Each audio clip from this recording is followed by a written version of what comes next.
Good evening, my dears, and welcome to the first offering of Prose and Pasta, my new YouTube channel dedicated to macabre tales old and new, from near and far.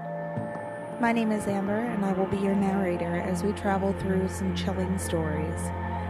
Tonight, we harken back to my childhood and a book you may be familiar with, called Scary Stories to Tell in the Dark, by the late Alvin Schwartz. The story we explore tonight, Room for One More, has always held my interest and remains my favorite of the Scary Stories offerings.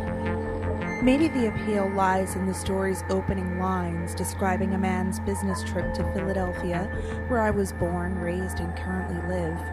Or maybe the appeal lies in the end of the story, where something horrible happens that could really occur in our everyday lives. If you've never heard the story before and you're like me, after hearing the story, you'll never feel the same when you hear someone call out, "There's room for one more." Stay spooky and listen onward.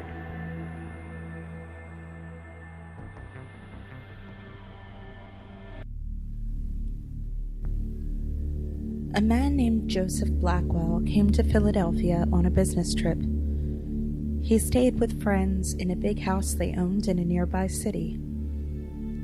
That night, they had a good time visiting, but when Mr. Blackwell went to bed, he tossed and turned and couldn't sleep. Sometime during the night, he heard a car turn into the driveway. He went to the window to see who was arriving at such a late hour. In the moonlight, he saw a long black hearse filled with people. The driver of the hearse looked up at him. When Blackwell saw the man's strange face, he couldn't help but shudder. The driver called to him, "There is room for one more." The driver waited for a minute or two, and then drove away. Mr. Blackwell was clearly shaken by this, as when he did go back to bed, it took him a rather long time to go to sleep. In the morning, Blackwell told his friends what had happened. "You were dreaming," they responded. "I must have been," he murmured, "but I could have sworn I was awake."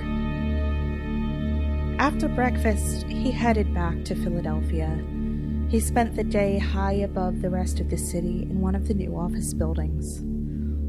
Late in the afternoon, he was waiting for an elevator to take him down to the first floor.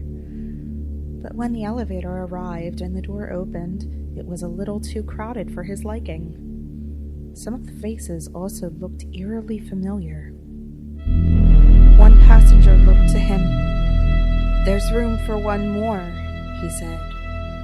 The man looked strikingly like the driver of the hearse. A tremble threatened to present itself, but he remained composed. Blackwell only politely declined. "No, thank you. I'll get on the next one down." The doors closed, and the elevator started down. Shrieks and screams were heard as the elevator plummeted downward, followed shortly after by a crashing sound. The elevator had fallen to the bottom of the shaft. Everyone aboard was killed. The end.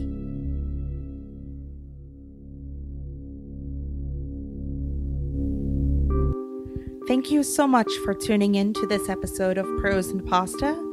If you haven't done so, please take a moment and give this video a thumbs up and subscribe for more stories.